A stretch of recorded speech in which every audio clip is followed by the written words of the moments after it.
So last 2 days, we have been talking about AI. We've been talking about how AI is helping organizations, businesses to build strategies. But I want to take this discussion 5 steps further to understand what impact it might create on us, on the society, on the humanity as well. Okay?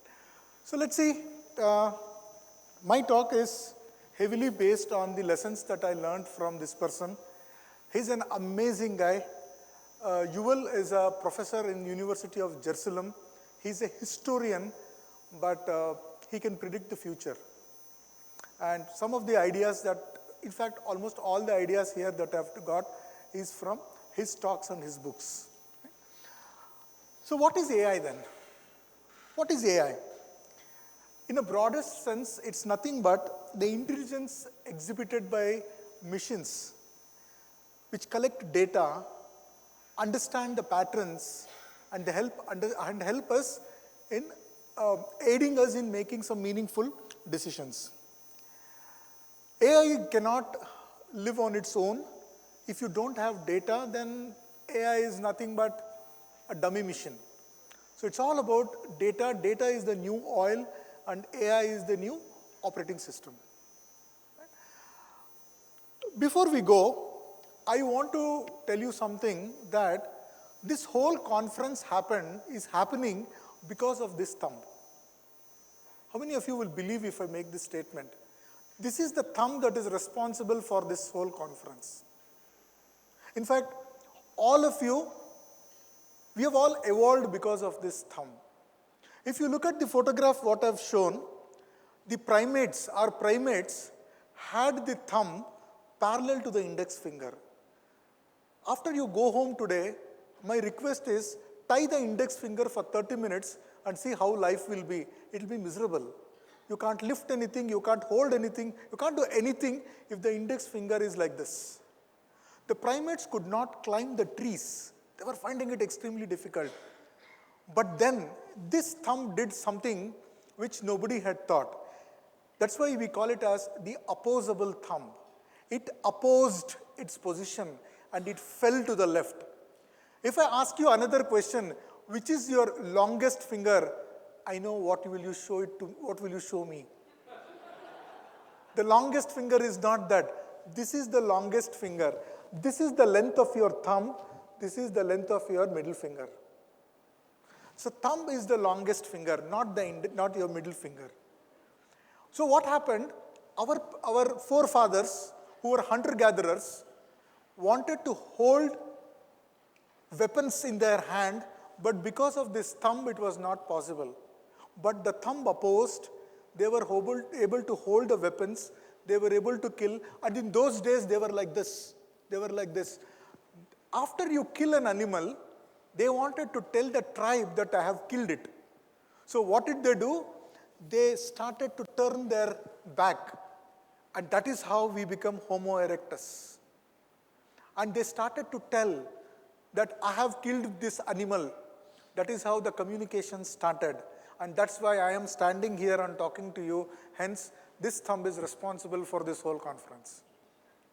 Right? But why did I talk about this thumb? I'll cover at the end. But now, let's talk about what AI is doing to us. For the last 4 billion years, decisions in this earth, most of the decisions were taken by people who are from the organic form. We are all organic forms. We are all organisms.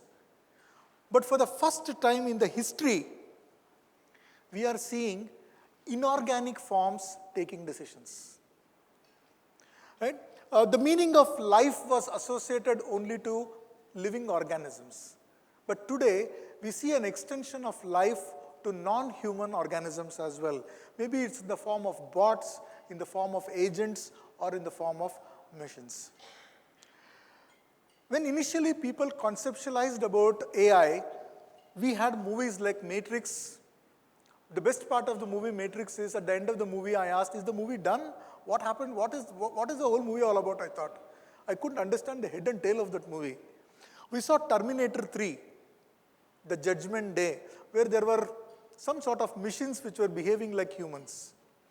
This was the first genesis of visualizing something in AI like a living form. But unfortunately, there was fear that something would happen like this, but this fear was only in movies.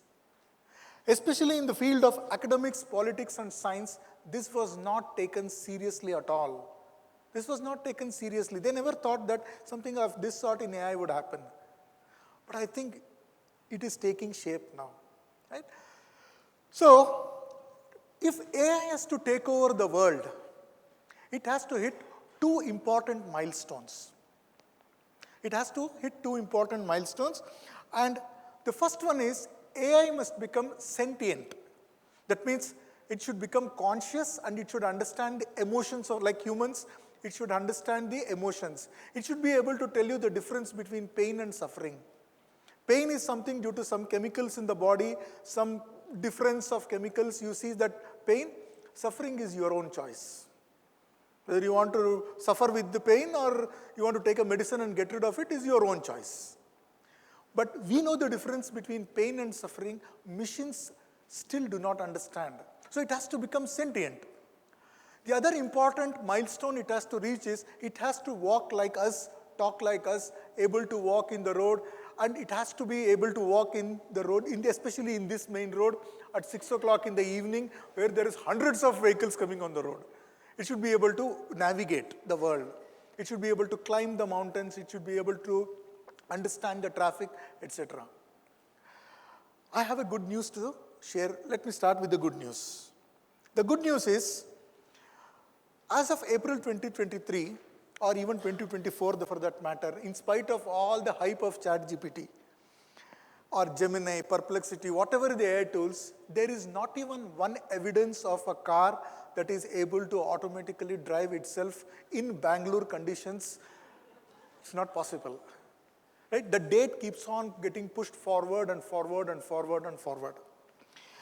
Again, as far as the sentient is concerned, there is not even a 1% evidence anywhere that machines are able to understand our emotions. That's the good news. But I also have some bad news to all of you. The bad news is more than the good news. The bad news is that to threaten the human survival, AI doesn't need to be sentient. AI doesn't need to be sentient. And AI doesn't need to move like us, like humans in the real world. AI need not have to travel, walk around, talk around, move around when people come in between, take a place, give some place to others. AI doesn't need to do all of that. You know, a lot of AI tools have been unleashed recently to the world. It is so difficult to understand the capability of these AI tools.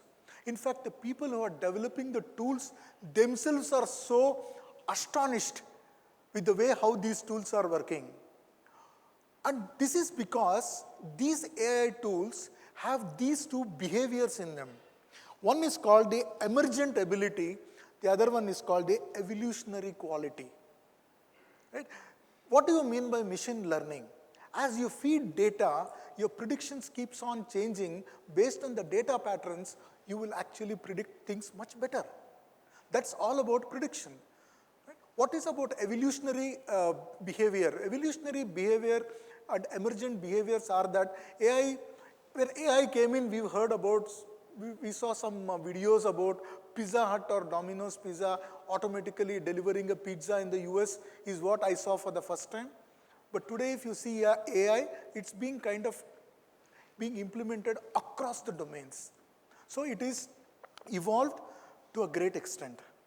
So again, to impact the humanity, AI doesn't need to have sentient behavior, and AI doesn't need to move physically. There is no need for AI to move. To understand the level of what AI can do, let's watch this small video.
need any instruments to create an orchestra today.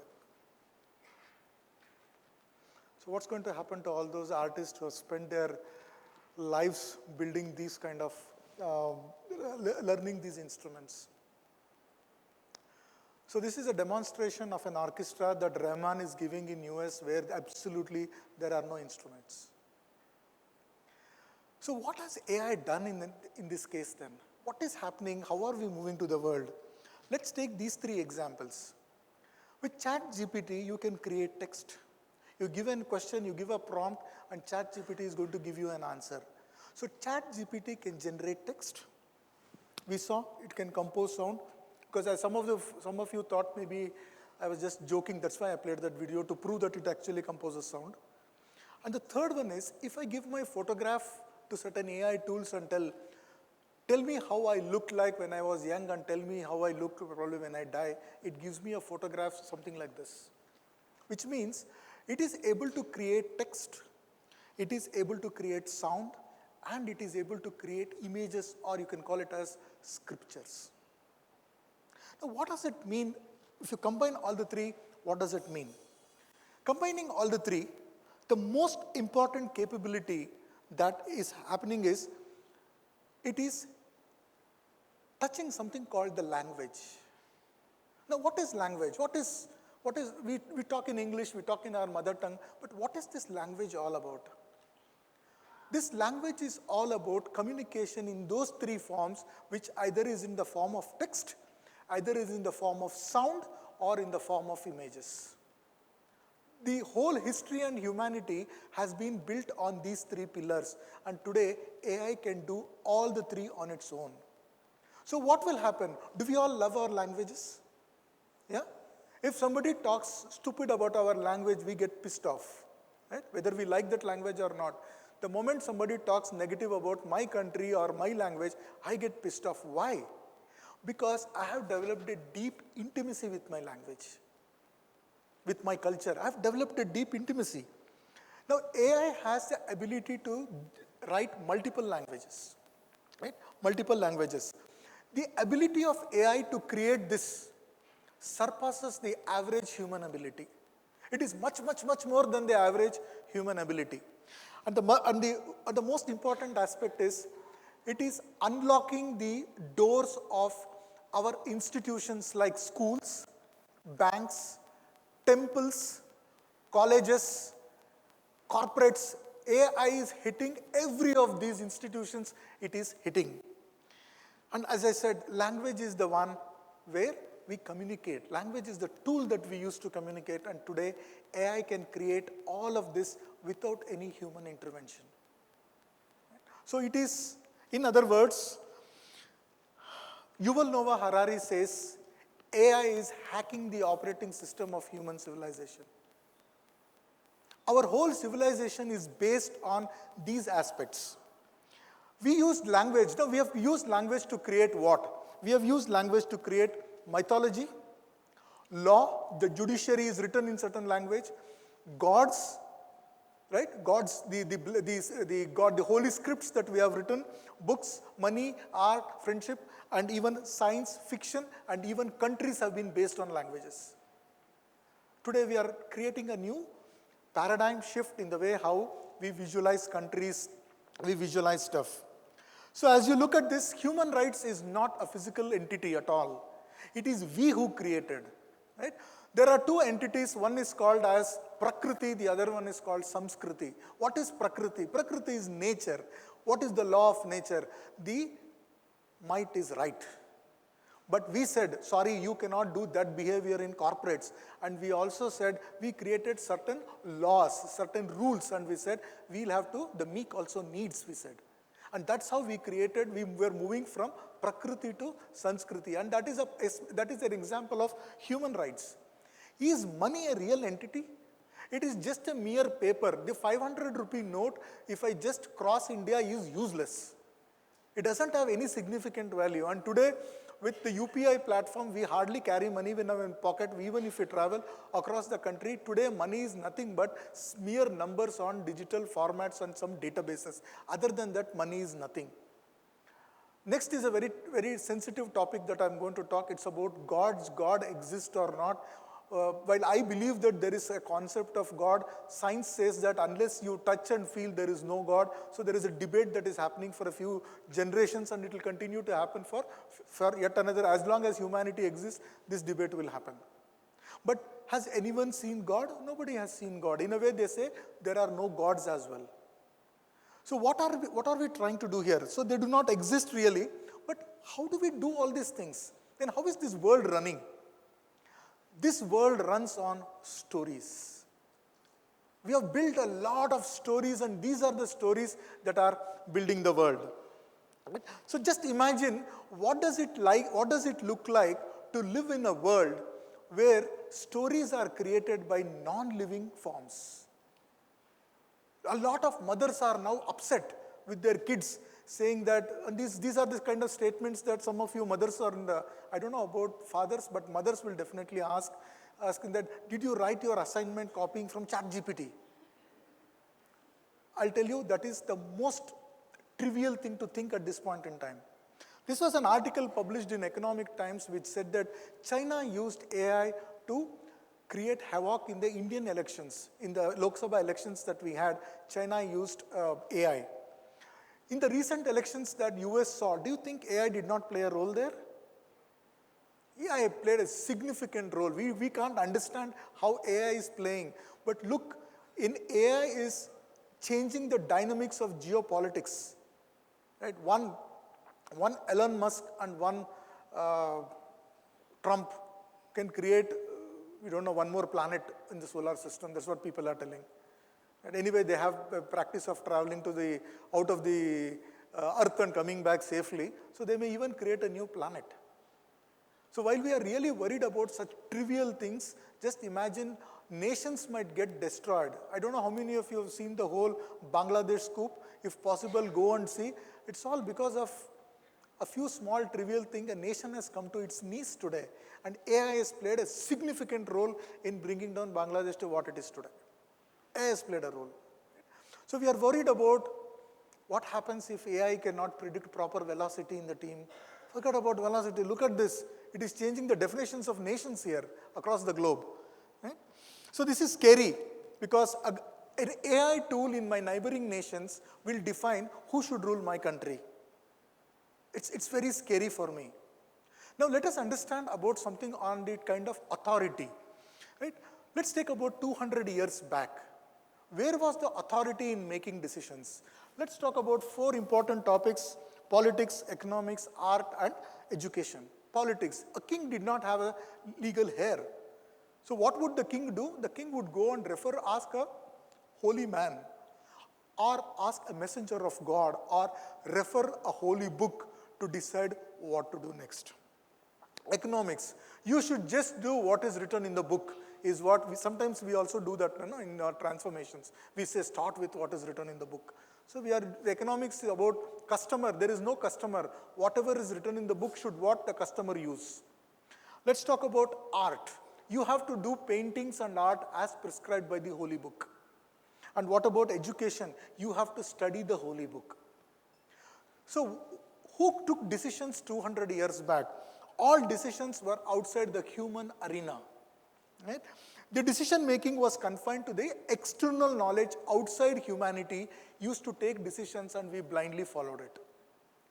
What happened 50 years back? 50 years back, so if I ask you the question, where is the God here? The God exists above the clouds, heaven. Right? We created those stories called heaven, hell, all that we created. Now, 20 years, about 50 years back, if I ask where is the authority, what would you say? So the king did not know what to do. Now we have elections. We have elections. The people as a unit will decide who should be the next ruler. What about economics? The customer is the king. Right? It's not about the book anymore. What about art? 2 years back, I saw an article in Economic Times where an empty painting was sold for $5,000. An empty white sheet was sold for $5,000 in Japan. And when they asked, where is the painting? You know, what was the statement they said? The beauty is in the eyes of the beholder. You can't see anything, they said. and they sold it for $5,000. Right? What about education? Education is all about self. It's all about self-realization, self-consciousness. Right? It was all about self-actualization. Maslow's law of hierarchy. We introduced those concepts. Now, who took the decisions? Where is the authority? The authority were inside the humans. Right? The decision making was confined to the internal and experiential learning of human beings. So that is why people like Hitler said, I am God. So the gods who were above the clouds suddenly disappeared and humans said, I am God. They started to behave like gods. What happened next? Let's ask a question. Where is the authority today? Right? Let's assume that you buy a Kindle, you put a face recognition software for the Kindle and start reading it. You read the book, you forget the book in about 30 days. We generally forget the details, no? Except for a few highlights, we generally forget a lot of things after we read a book, provided if you read a book. Now the catch is, this face recognition software will understand when were you laughing, when were you frowning, when did you get up and go, when did you come back, what paragraph were you reading. It kind of starts recording every aspect of what you are doing. Whether you read the book or not, the book is reading you very well. You will forget the book in 30 days, but Amazon will not forget you for the rest of our life. Amazon will not forget you. The next day morning, depending upon the smiles and the frowns you had, you will have a set of recommendations. You will blindly go by the book. Now, where is the authority? Authority is not above the clouds. Authority is not in yourself. Authority is shifted somewhere else now. Somewhere else. Is it only for humans? No. Let's take an example of this chimpanzee. Now, this chimpanzee wants to go all the way to walk to the tree and pluck the banana fruits and eat. Suddenly it sees the banana fruit and there is kind of energy that will come inside the chimpanzee now. But it also sees the 6 lions sitting under the tree. There is an immediate emotion that says don't go. Now the chimpanzee has to decide whether to go and eat the food or not. What will the chimpanzee do? So the chimpanzee will apply the natural selection process that it has evolved over generations or billions of years. This process has evolved to decide whether to go eat or not. But now the chimpanzee will not do that. Now the chimpanzee has a very simple way of asking this question. The chimpanzee will open the mobile phone, go to Google and say, Google, tell me, shall I go and eat the fruit or not? The Google will then decide, Google will apply its own algorithm, what we write, no AI algorithm. It will write, how far are you from the fruit, what speed you have to go so that the lions cannot see. If you climb the tree, can the lion kill you? It does all the calculations and tell chimpanzee, don't go. And the chimpanzee will tell, okay, fine. Okay, Google, I will not go. So now the whole decision is shifted to a mission. Right? What about this? The other important business that gets seriously affected is the astrology department. It will get seriously affected, believe me, because we will stop going to the astrologer with the horoscope and ask, will these two horoscope match? Is it okay to get married? Nothing of that sort will happen. The guy will upload his photo to Google, he will upload the girl's photo to Google and tell Google, tell me, shall I marry the girl or not? And Google will tell, I have been following you from the last 25 years. I exactly know where all you went. I know what all you have done. I know with whom all, which other girls you have gone. I know everything of that sort. And it will also tell, I know that girl also. I am following her also from the last 25 years. I exactly know what to do, what she is doing. And then it says, based on my algorithm, a boy like you and a girl like you, if you get married, it is likely that 75% of the time they are getting divorced, so don't marry the girl. And the boy's face becomes so small. And Google says, I can still see your face. If you do not agree to what I say, your face will remain like this for the rest of your life. And the guy will say, okay, fine, I will not marry her. Right? So who is taking our personal decisions? Somebody else is taking, not we. Now, Is it possible for all of us to stand in attention for 1 minute as a moment of respect to all the brave hearts who sacrificed their lives for our nation? Can I request 30 seconds of silence, please?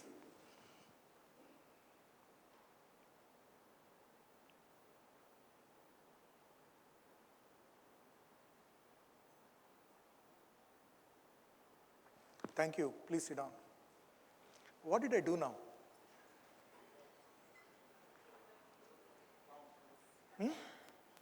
What did I do now?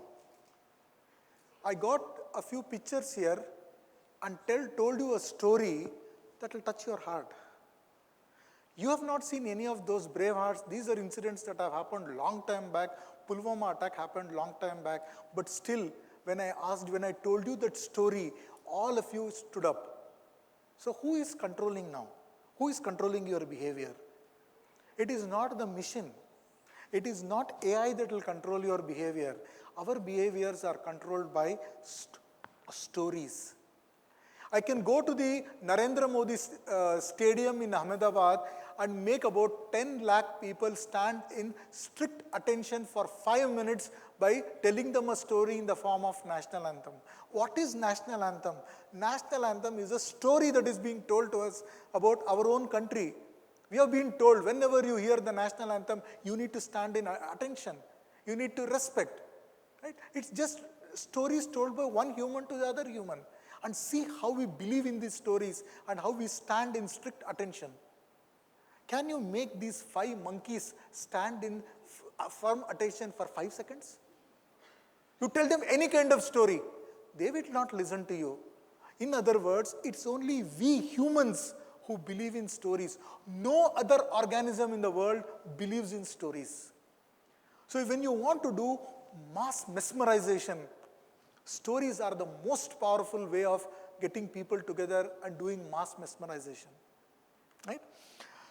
Why did I tell you this? Why did I tell you this?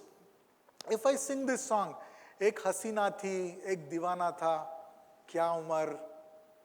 How many of you started thinking about a hasina and a diwana and started thinking about that? Right? The moment I tell a story, what is happening is you go into your imaginary world. You imagine whatever I tell is actually happening there in front of you. And that is why stories are so powerful in shaping cultures. Remember, we are all growing in a cocoon called culture, our cultural cocoon. We are all inside that. For billions of generations, we are inside our own cocoon, and that cocoon is culture. And today, AI is changing that culture for us. AI is changing that culture for us. This is a guy who was walking on the road. Somebody goes to him and says, "Hey man, look at that poor guy sitting on the footpath there. He did not have food for 5 days. If you give food to him, after you die, God will take you to heaven. In the heaven, you will have a wonderful life. If I tell this story to you, what will you do?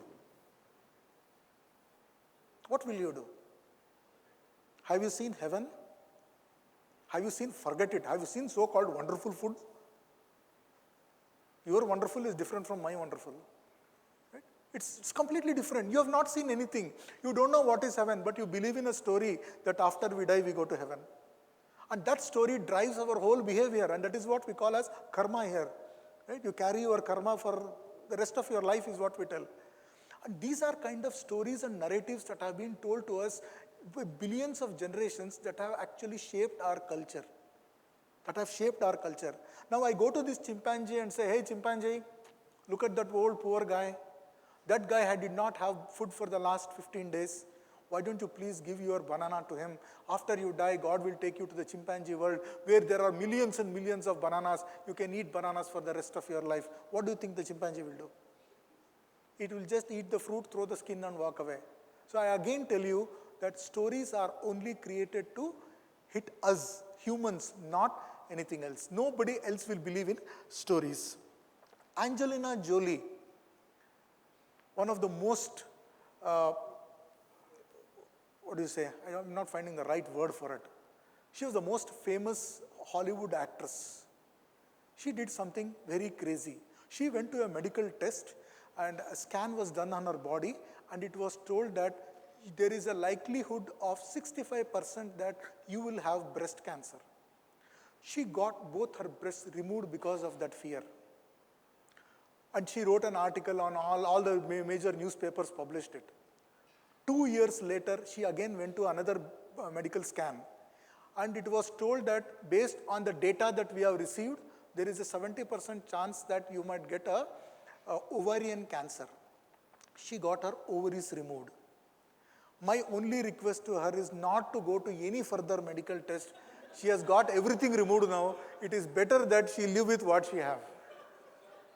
On what basis are the doctors telling that you will have these kind of diseases? If finding disease was such an easy thing, then why is that we are still not able to detect diseases up front?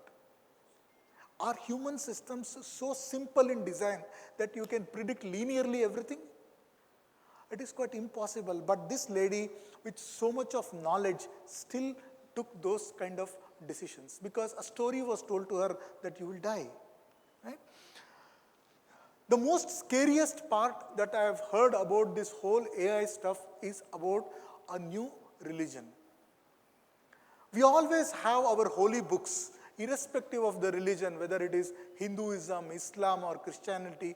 We have something called holy books, and we believe that these books have been written by living human beings at some point in time. Human beings wrote it is what we believe in. But there is a new religion that is starting in US. It is called QAnon cult. And this QAnon cult is now living on scripts written by artificial intelligence and machines. They come up with weekly updates, and these weekly updates are called Q drops. And this QAnon cult is spreading like anything across the world now. It is spreading across the world. So we are now entering into an era where religions are created based on learnings not written by humans but by artificial machines, and these artificial machines are fed with data from our own humans. Imagine if we start feeding incorrect data, what is going to happen to this cult? What action will they take? One small WhatsApp wrong image created havoc in Bangalore in terms of Hindu-Muslim fight. It was some wrong interpretation or a wrong social media message that created. It created havoc in Bangalore. And we are now talking about creating religious scriptures. I thought this was a very scary moment. And imagine, why should I imagine? I can guarantee you, tell you that 2024 presidential elections in US was heavily influenced by AI. So AI is spreading its legs in every aspect of humanity. Every day in the evening, I see this program, The Nation Wants to Know. And this is not a debate, but it's about an intense fight, argument. And what is democracy? Let's go back to the roots to understand what is democracy. Democracy is nothing but ability to tell our point of view and agree on to a common point of view. Today, we go to these debates. Every day in the evening, I see these debates and panels. How many of you believe that the person sitting there is a real human being, not a bot? How do you know that a person is a real human being? It could be a bot sitting there trying to understand what you are saying. The bot is learning every day what you are trying to put, and you are trying to teach a machine about your own view. One day the machine will vomit everything and will change your point of view. So what is democracy? I was reading the predictions of Baba Vanga, and according to her predictions, by 2074, it's likely that the democracy will get removed from this world is what she has predicted. I thought probably this is the first step towards that. My feeling is this could be the first step. The more we talk, the machines are understanding what is our view, how should I talk to you in such a way that you will get convinced by what the machine says. And eventually a day might come where you just agree to what the machine says, and that probably would be the death of democracy. Right? Again, AI doesn't need to be conscious to impact us. Now this guy, Blanc Lemon, on July 22nd, 2022, created something amazing. Blanc Lemon was an engineer in Google, and on that particular day, he made an announcement saying that his AI tool called Lambda has become sentient. For all practical purpose, it may be false, but what has really happened is this guy has taken that major step in life, giving up his lucrative job in Google. We don't know what he's doing now today, but Google fired him immediately. But look at the amount of risk he took for a dumb machine. So AI did not develop conscious to address us. AI is developing intimacy with us. We are getting very intimate with AI now, right? So just imagine if AI can develop intimacy with mass people and start spreading messages of its own choice, what would happen to the humanity and what would be our way of life? I found a bit scary about this when I saw this article on LinkedIn. What about social media tools? Why was social media created? Social media was created to hold your attention. We all watch YouTube shorts, correct? How many of you watch one YouTube short and say next? I don't want to watch. You keep on saying next, next, next, next. At least 2025 you will watch. The whole of social media was created to hold your attention. And social media doesn't create any content. It curates content. It will try to read what kind of data you want and then provide recommendations towards that data. Social media is not a content creator, but social media has changed the way we talk, way we think, way we communicate, and social media uses only primitive AI tools. It is not using the full power of AI. It is just using the primitive tools, and millions of people are becoming social media digital addicts today, including me, including you, including our children, kids, even our parents have become social media addicts today. And they just use the most basic preliminary tools. They don't use sophisticated tools.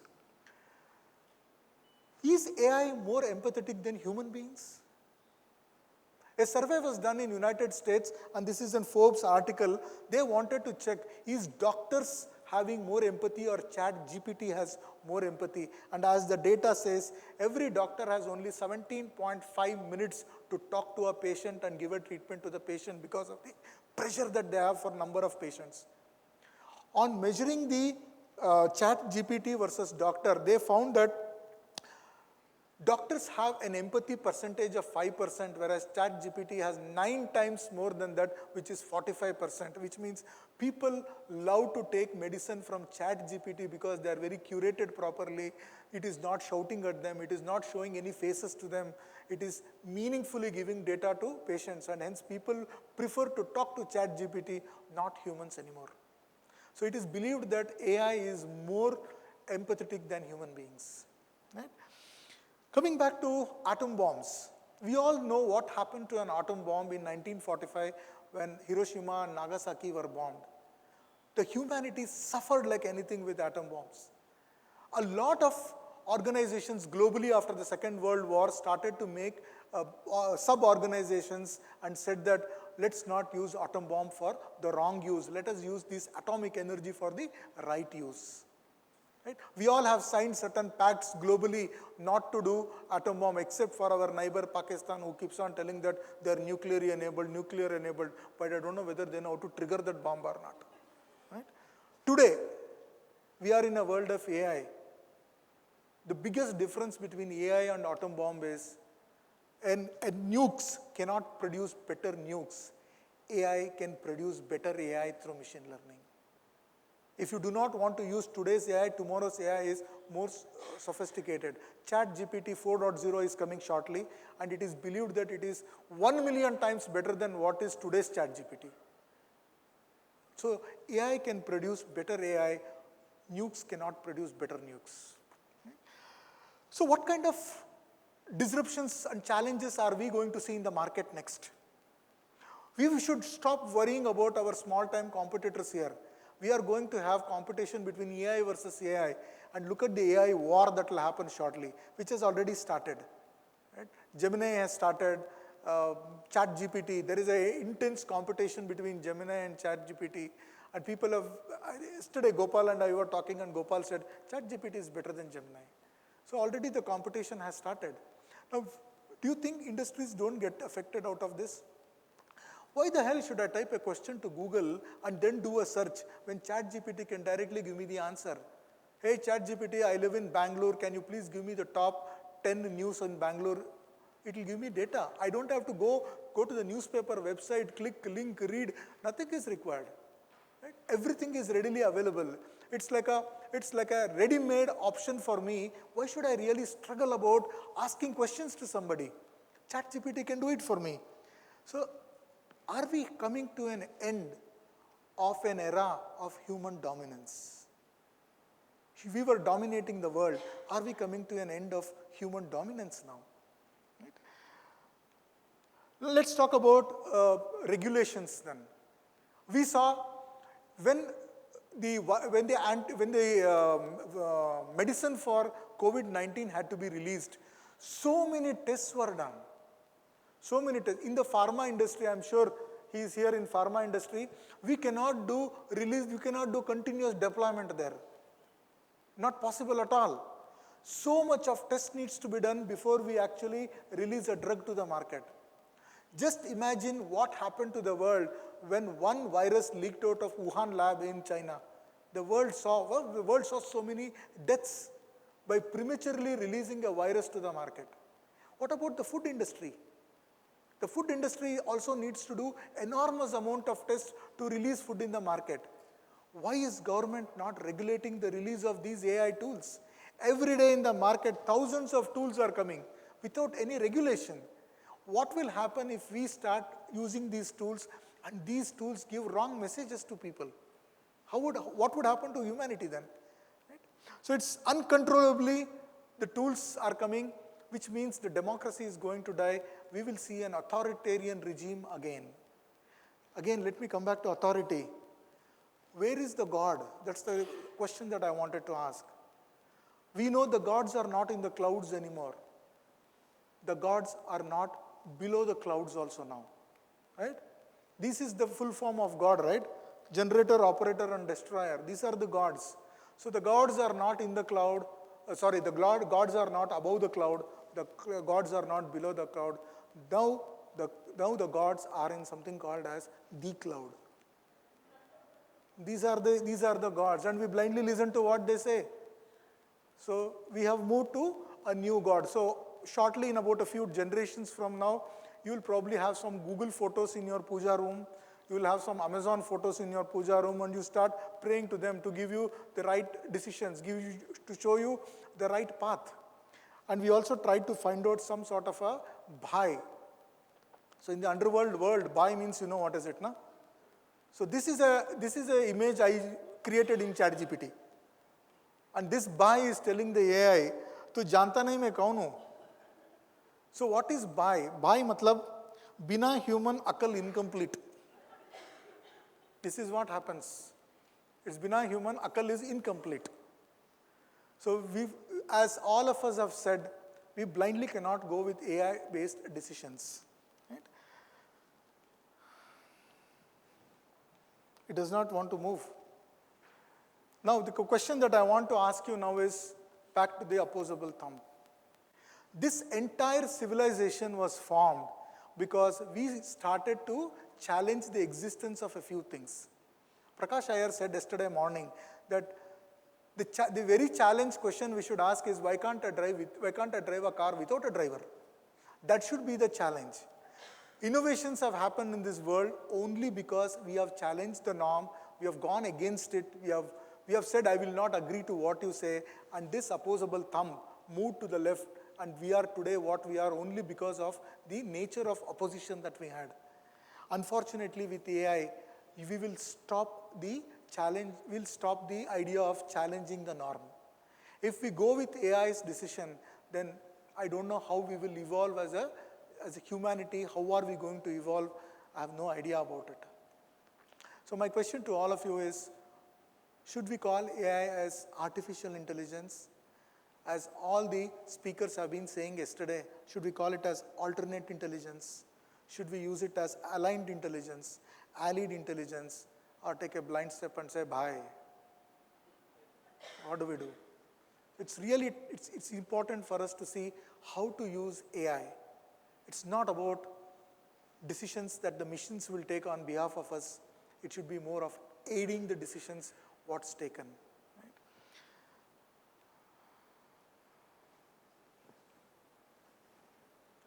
So it's time for you to not ask me any questions, but to reflect on what I said. If you have questions, we can talk during the coffee break. But I want you to seriously reflect on how it happens. Thank you very much for listening to me for the last 45 minutes.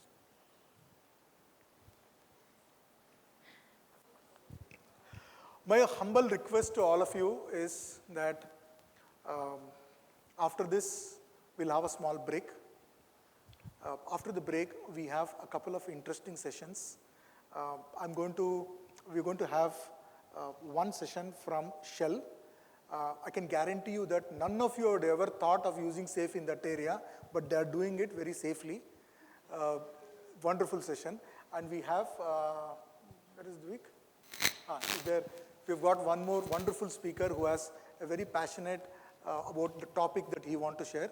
And later on, I have to tell you that I'm going to have a conversation with Venki, and I'm going to ask him some tough, crazy questions, and let's see how he will answer that. Lastly, there is Vaibhav, who is going to wrap up this whole conference. So my request to you is, don't tell what AI tells. Stay back, listen to all the talking, and then we can wrap up. There is an award at the end, and I want you to please respect the few people who have got the awards. So please stay back, listen to these conversations, and then we can make a move. So we've missed the award ceremony in the whole process. No, we will talk about the awards as well. Yeah? So let's take a coffee break in that case. Yeah? Let's take a quick coffee break. Is the coffee ready? Just a minute. Yes, no. Let's check if the coffee is ready.